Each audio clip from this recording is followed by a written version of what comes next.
fresh out the oven. What is cracking, everybody? It's Mega Pieman here, and welcome back to Look at My Map, a series where we take a look at maps I have been working on. A map is basically a level for a video game, and this map is Payload Race Rush Beta 11 for the video game Team Fortress 2, if you were unaware of what this series is and what in the world we do here. So, what is different between Beta, was it 9 or 10 I did a video of, and Beta 11? Beta 10, I don't remember if that's when I did a video of. I actually did do two versions of Beta 10, and then Beta 10A, because the original version of Beta 10, Red wouldn't spawn in Stage 1 of this multi-stage payload race map, which is bad. You need the Red team to spawn in the correct stage so that they can fight the Blue team. If they're spawning in Stage 2 and Blue team spawning in Stage 1, then it's not going to work. Anyway, let's get into what are some of the changes here and get down to the brass tacks, shall we? So, there are some detailing changes. I've messed around with a bit of the detailing. You see that this is more unique. It's not just a flat door texture that goes all the way up. It actually looks like a door now.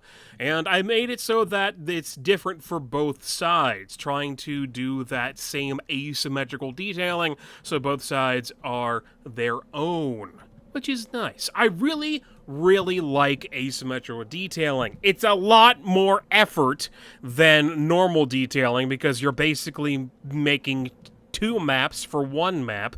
But, you know, Valve did it a little bit with Two Fort, and they did it with Doomsday, and a couple of other symmetrical maps that I can't think of. Most people don't do asymmetrical detailing, but I like it. I think it makes the map feel more like a place, because it's not just changing the texture from red to blue or blue to red, and it's being exactly the same.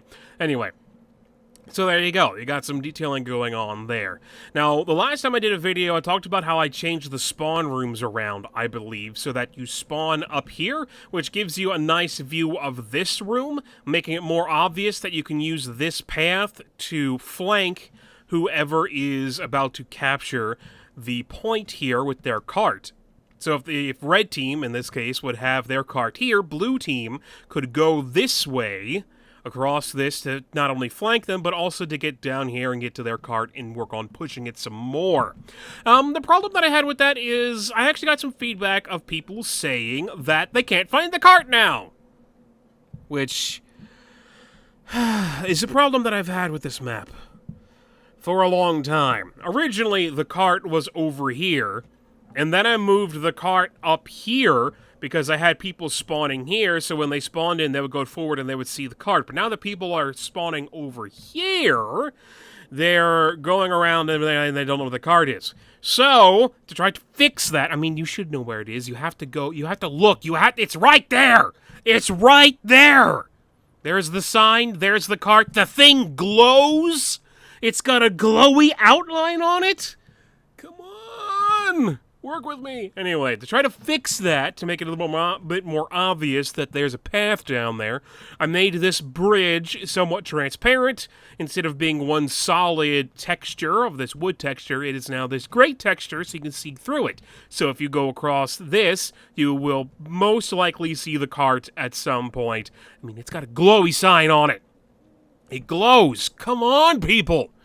I also put this sign here, so it's like, this is the cart, that's a cart symbol, there's a cart down there, that's a cart symbol, a cart's right there. Hopefully, that will help people find the cart a lot easier than before, and they won't be confused. I've also added a couple of textures here that I didn't realize were in Team Fortress 2, like this door. This door apparently was added to Team Fortress 2 with the map Payload Hoodoo, made by a guy called YM. I don't know his actual name, it just goes by YM. His name could be Yorkshire Mizowitz, for all I know. Maybe, or something completely different, who knows.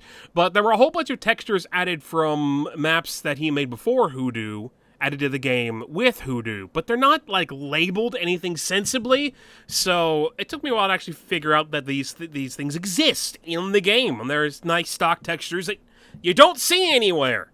So I thought I'd use a couple of them, because you don't see them in any maps, mainly, probably, because people don't know that they're there because they're not really tagged all that great in the texture browser. I'll talk about this little cabinet over here. I tried making this look like a closet cabinet thing. I don't know if it works out completely. I'll need feedback on that. If you want to leave me some feedback for this in the comment section for this video or whatever to let me know if this looks like an actual cabinet locker thing, please do. I didn't want to put another locker prop, which I believe all the way over here. Yeah.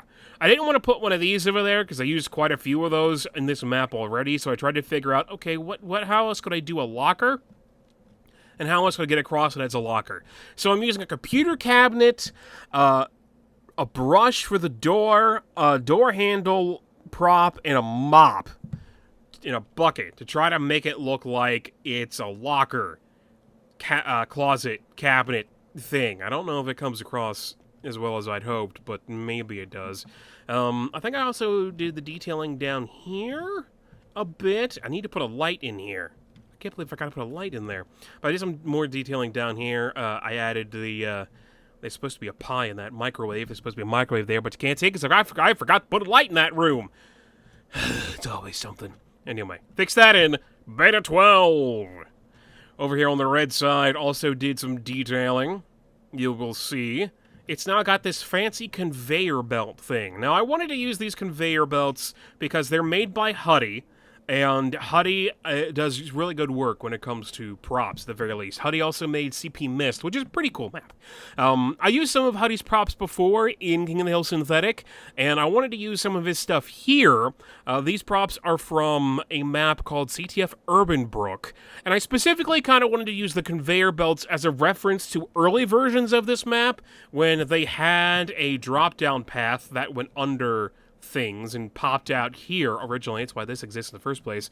That used those conveyor belts to get across as to why that path existed. So it's sort of a reference to old version of the map. It's also a reference to Huddy being able to use stuff made by that guy, make some really, really good props and models and whatnot. So yeah, I wanted to do it and I did it. It also helps make this a little bit more unique and make the fact that these pallets are here make a bit more sense. Exactly why the conveyor belts are there. I guess the conveyor belts come out here, they go on the pallets, and then a forklift would pick them up and then take them over to this room, this building over here. I don't know. It's Team Fortress 2. Does it need to make sense? Not really. Only somewhat of a semblance of sense.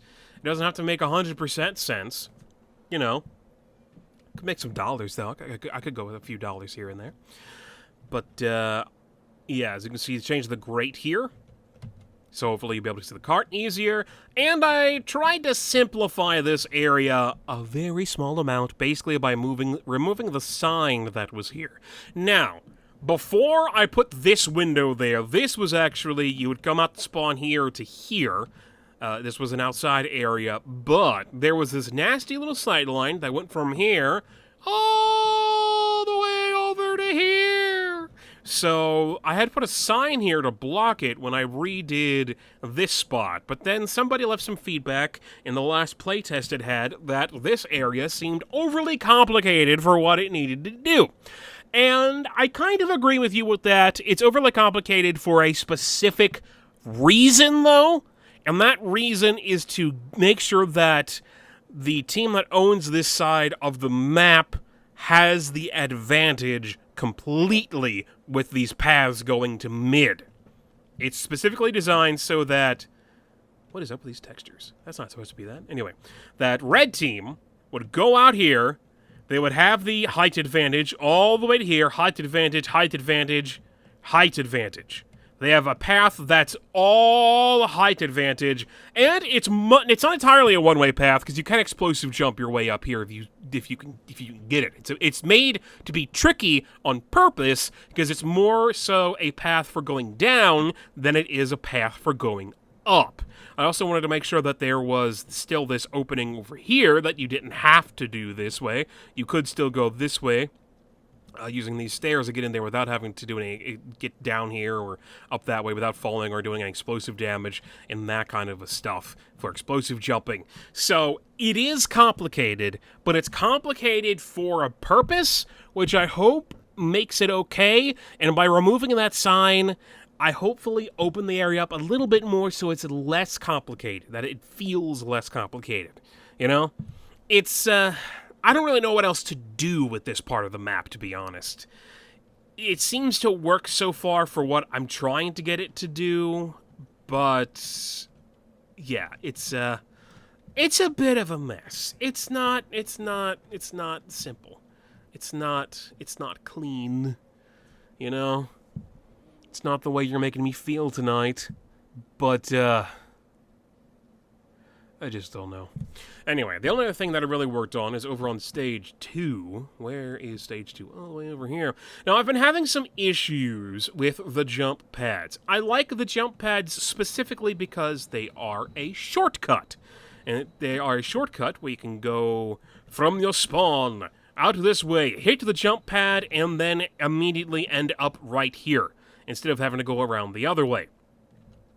Which is, I mean, you can still go around the other way. You can leave your spawn this way and go this way and then end up in the same spot. But if you're over on this side of the map, then that doesn't really help. So it's a bit of a shortcut to try to give two different ways from both sides of the map to get to the upper areas over here for defending the cap point from the enemy payload cart. You know, if the payload cart is here, then you can jump over to there and fight it a little bit.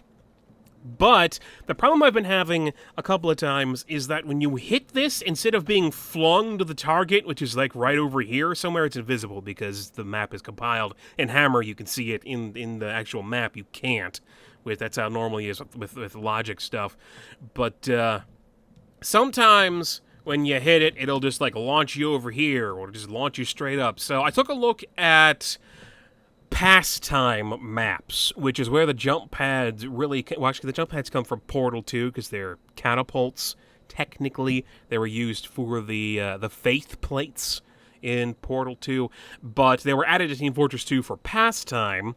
And I took a look at Pastime Warehouse, which is an old version of Brickyard, and to see how they set up their catapults. And I adjusted mine accordingly to make it that, so far, from my testing, it has hit its mark every time. Now, of course, it may not do that when I get to actually testing with players, but from what I have tested on my own, both of the catapults have managed to hit their mark every time. So, instead of you walk in front of this and it shoots you off in some crazy direction, you walk in front of this and it shoots you here, and you walk in front of that one and it shoots you here. Like it's supposed to. We'll have to see if it still does that in actual live testing with actual players, but that's the idea. I also added a no build to the area in front of these, so an engineer can't come up here and build a sentry gun right in front of the jump pad, making that so that the jump pad won't work. So yeah, that's pretty much it, really. I can't think of anything else that I did for this particular version of the map. Just kind of plugging that way at bugs that crop up here and there. I don't really plan on redoing any sections of Rush at all in the near future or in the future. I've redone a lot of this map so far. Actually, you know, to be honest, Stage 2 I haven't really redone all that much. Most of any of the redoing has been with Stage 1. Stage 2 has been pretty solid throughout the entire development of Rush so far. Stage 1 has been okay. I have had changed it quite a bit throughout its development. But both stages still have the general premise that they started with, which I think is a good thing and means that I'm getting better at mapping, since I didn't have to like completely delete everything and start from scratch, which is something I've had to do previously with some of my maps. But there are still problems that kind of need to be worked out. Hopefully, with the changes for this version will help those, and we will see with more testing. So that is it for Payload Race Rush Beta 11. I will see you guys next time for for Beta 12, and possibly something else a little bit different. Thank you very much for watching. I have been Mega Pie Man, and I will talk to you guys later.